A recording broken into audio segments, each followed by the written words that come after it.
I'm Sister Jeanne Christensen. I am at the College of St. Mary. I am on the board of directors. I'm on the Student Affairs and Academic Committee and on the Strategic Planning Committee. I'm a 1966 grad of College of St. Mary.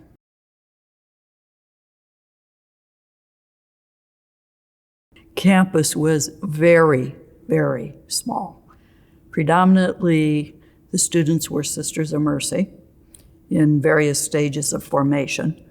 The two dorms, there were a lot of lay women students, many of them from the rural parts of both Nebraska and Iowa. The only building really was this building and the immediate academic building attached to it. So the library, the science, the art, all of that was in the building that's attached to this primary building. The novices lived on 4th floor, students in the House of Studies were on 3rd floor of this building, and the professed sisters lived on 2nd floor. So what now are offices were actually living quarters for us. So that since I graduated, we've added Gross Center, the science building, additions to the dormitories in between, and now what's known as Stevens building. Those were all new additions. We did not have a field house. There was a gym with a stage in it, long gone now. So vastly different. When I was a student here, it was quite different because predominantly all the faculty were Sisters of Mercy. Priests sometimes came and taught theology, and when I was pretty close to the end, I probably was a senior, the first lay person was hired. He taught sociology. And we were expected to stand when the instructor entered the room, when the sister came in. We all did that for Dr. Kurtz, and he didn't know quite what to do with it.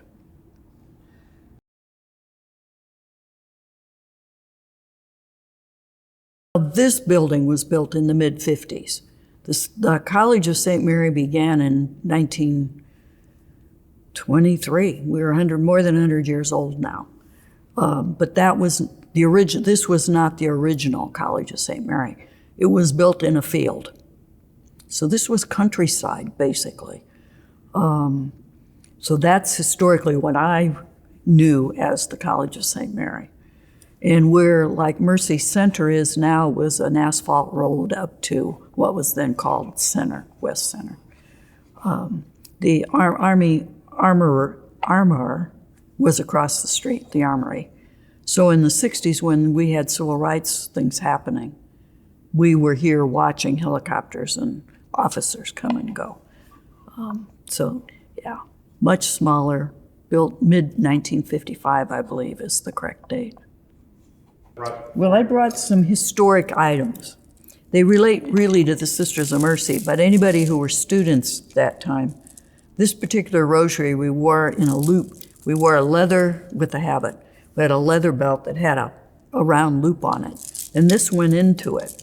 It's ebony and ivory, and the cross represented Christ, did not have a corpus on it, and the idea is that the Sisters of Mercy were the ivory representing Christ here on earth. So this is where it started. And then as things changed with Vatican II, there was discussion about, how do we maintain this? Do we change it? And what we had, and I don't know if you can see it, but were these crosses that became representative, comparable to the ivory one. So if Sister of Mercy will wear this, comes in various sizes. Or in all of us who have made perpetual or final vows, wear a silver ring. And inside that ring is a motto, which we individually choose. So mine is from Scripture. It says, love never ends. Anyway, so then everybody wanted representation. We no longer were going to have crucifixes. How do we get a representation of crosses? So today we see these around the college. Okay. This is where they started. This one is handmade, and it was done in the probably 80s or 90s over in Des Moines, Iowa. The maintenance crew handmade these, and they were used at the hospital to represent the Sisters of Mercy. And that evolved to where they're now commercially produced, and you see them everywhere. So we maintain this as a piece of identity or being part of a Sisters of Mercy ministry or community or any of those things. They're spread all over the U.S. and Central South America and the Caribbean. So it really became our standard identifying image. So if you were to get a letter from the president of the Sisters of Mercy, the letterhead has a Mercy Cross like this. It's not wood, obviously. But yeah, it's our identifying image. The fact that the College of St. Mary is 100 years old, we have sustained and maintained our goal of educating women. Our graduate programs, we know, include men nowadays. But we are predominantly, particularly in undergrad, we are a women's college, and we're educating women for leadership positions and to be well-rounded, be leaders in their communities, whatever communities they come from.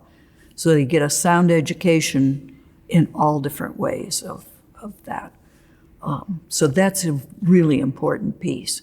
What we started 100 years ago continues, and continues the mission of education.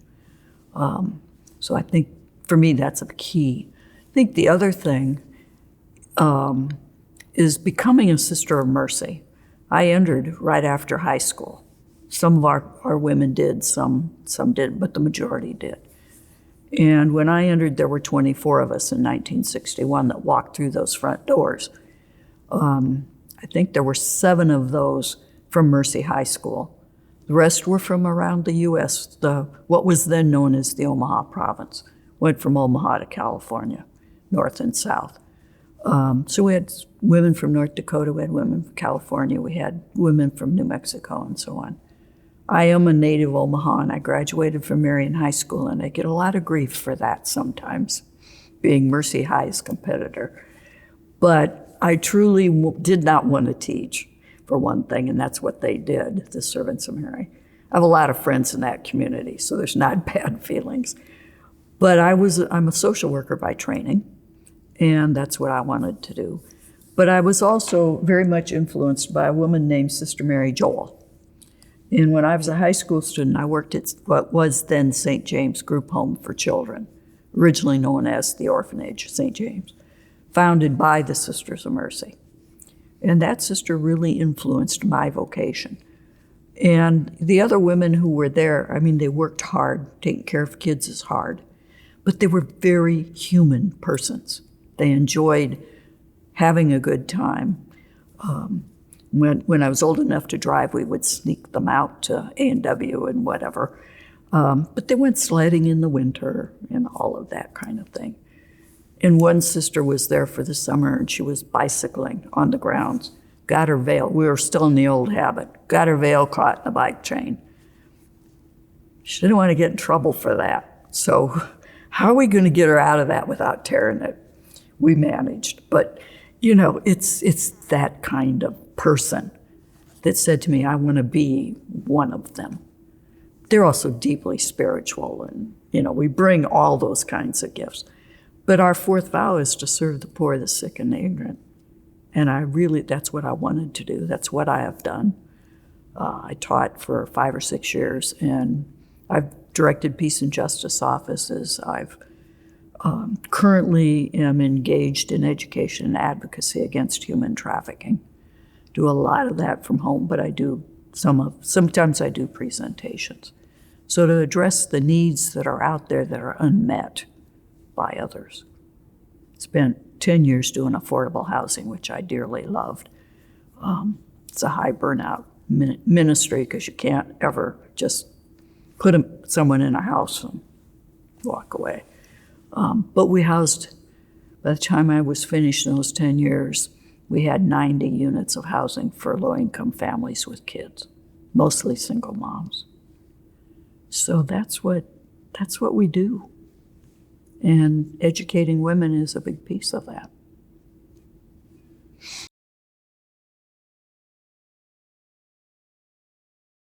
I think one of the things I would say is they really are part of our legacy in that they come here, they come to know the mission, they come to know the things we care about because we do videos like this, and then we have mission integration, and we have a president who gets it and talks about it. So I think that's a big piece of it, and to know that we need these women to be leaders in our world, our local communities and our broader communities, to carry on those things that matter, take care of people who are in need, talks about it. So I think that's a big piece of it, and to know that we need these women to be leaders in our world, our local communities and our broader communities, to carry on those things that matter, take care of people who are in need. Well, first off, they're all interconnected. And in the Ministry of Human Trafficking, all 5 of them come into play. So we talk about the environment. One of the things we did was met with a group of people. This was in Panama, and U.S. Electric Company had dammed up the river, which flooded them out of where they lived. They were living in city center. And people who are at risk like that, flooding, any kind of flooding, if they're homeless, they're at risk, then they're at risk to being trafficked, because somebody will come along and say, oh, hey, I know a place where you can live, and I'll be glad to do X, Y, or Z. So the environment plays a piece that way, fires, flooding, whatever. Women and children, obviously, that's key to what I do, and was key to what I was doing in housing as well. You know, their rightful place in society and the church. We're anti-racism. Anybody who is marginal in any way, shape, or form are at risk of being trafficked because they're out there, whether they're people of color, whether they're LGBTQ plus persons, whoever poverty is a main big player in all of that. Nonviolence. Who gets more violence than women who are trafficked, or workers who are trafficked, and or immigrants who are trafficked? Immigration is a major, major issue now, and those people are being brutally treated for the most part. And again, or they'll be brought into the country, or they'll get into the country, and then there they are, and somebody says, "Oh, hey, I've got a hotel you can stay at, and we'll make sure you get work," or whatever. So directly linked to trafficking, but they're all interconnected.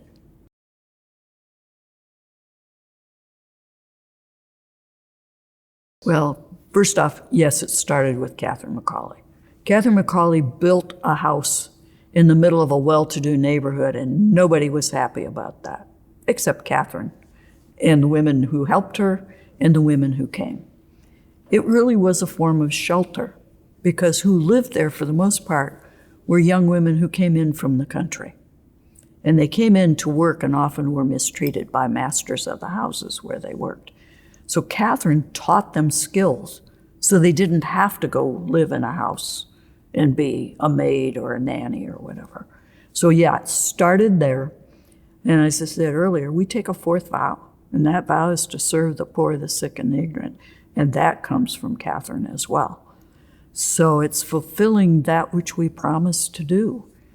And I think for me, it's hopefully the women who come to this college, this university, learn that about it, learn about the mission, learn about Catherine, and begin to say, what is it I can do as a young woman? It may or may not be what any of us have done, but what is it they can do? I mean, any conversation I've had with young women, they really care about what's happening in the world around them. I mean, if you look at who's out on the streets right now saying, hey, what's going on, it's not right, a lot of them are young adults. And that's got to happen too. And they're getting degrees. A lot of them want to be nurses. We have a lot of physician assistants. We have a lot of educators. Small group I was with the other night at one of the classes, 2 or 3 of them were special ed focused. So serving people who don't get services as well as others. Absolutely. And hopefully they can look at what's happening and make informed decisions about what they're seeing. Learn about it, learn both sides.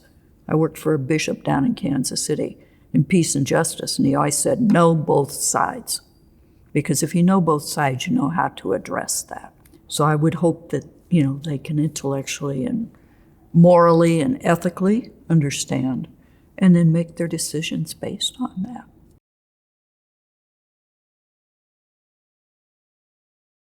I think young women are looking for mentor women who can assist them in making decisions about their careers, about their futures, about how they can make a difference. Most young people I talk to want to make a difference. So we've made differences all our lives. You can back clear up into whenever. I was telling a story earlier today about a sister over in Des Moines. Her name was Zita Brennan. She was an Irish immigrant. And she was early on when we were still pretty traditional. And she worked at the hospital on the floor where women had children, where babies were born. And one of the women's husbands abused her, and she needed to be brought to a safe place. Sister Zita and a judge from the county or the city, the 2 of them went out at night to rescue that woman. And she kind of smiled and looked at us and said, I had to get home before the superior got out of bed. And the other sister and I were sitting there, and we both looked at each other and said, aren't we lucky? We don't have to get home before the superior gets up. We can go do what we need to, because things had changed enough. But early on, that was clear back probably in the 40s when she did that. It's a little hard for me to answer the question because I spent most of my life in Kansas City, Missouri. I don't have as much hands-on until I moved back up here 4 years ago. I'm a graduate and we pay attention to what's going on down here. But I think what the college has done since I've been here and been involved is looked seriously at who are we, what are we doing really well, how do we do it, continue to do it really well, what do we need to look at that maybe we can change, we want to change. I think the goal remains the same. We want students graduating who are well educated, who are going to be leaders into the future, some of whom come from environments where they wouldn't have had the opportunities if they had not come to the College of St. Mary. So I think those all kind of play into that. I think we've been, I don't want to just say adaptable, but we kind of have, because we've looked at where we are and where do we need to be and to continue to be effective and sustained into the future, doing what we do and do it well. Well, there's symbols all over the place, chapel doors. I think one of the things I notice is when I'm on campus, most of the students don't know me. They always speak. And I think that's a real key thing. They're paying attention to people who are here. And that's a mercy thing. Hospitality is a mercy thing. We often get in trouble because we spend our time standing in doorways talking to people. And I think the willingness, I can call the president and say, hey, can we chat about something? And there's the willingness to do that. Same thing with instructors. Openness to what the board members, committee members, sisters have to say. When Heather Smith first came as president, I said, you need to meet with the sisters. Okay. So she did. because the sisters wanted to know her and she wanted to know us. So I think, that's another piece of it. We see excellent teaching going on. Pass rates are good, enrollment's improving. I mean, everything's happening right now that's saying we're on the right track. We're doing what we need to do. We're doing it well.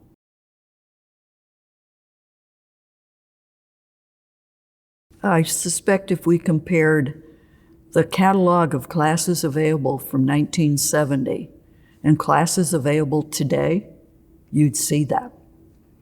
When I was in college, we did not have the strong medical that we have now. They had medical records. It was a lot more art, a lot more drama, a lot more English, that kind of stuff. Theology, there were different foci than there are today. And the needs of society are different today. And we're seeing women in careers. When I graduated from high school, you didn't have a whole lot of choice. My dad worked at UP. I figured maybe that's where I'd end up. I didn't, fortunately. You were married, housewife, mother, clerk. You might be a teacher, might be a nurse, but that was about the limit. I could run down the list of my classmates from high school. So fortunately, that's changed, needed to change. Women are, of course, I'm a little biased, but women are pretty awesome. And sometimes we do a better job than the men at the same job. So, we joke about, you want to get it done? Ask the busy woman, it'll get done.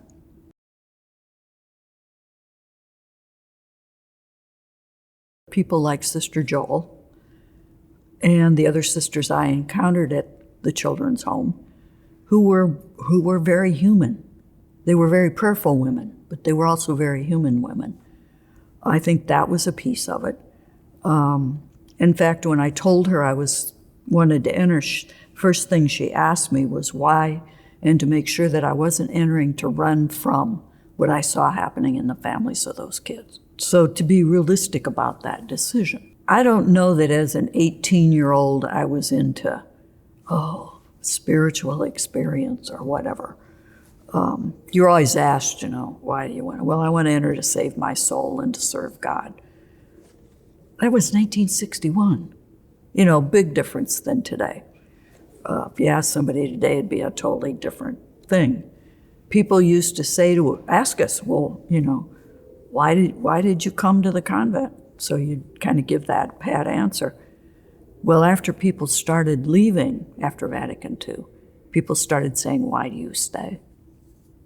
Because it was like so many sisters left for various and sundry reasons. And the only answer I have to that question is, it was the grace of God. It wasn't because I did or was anything. It's because God offered the grace and I was able to accept it.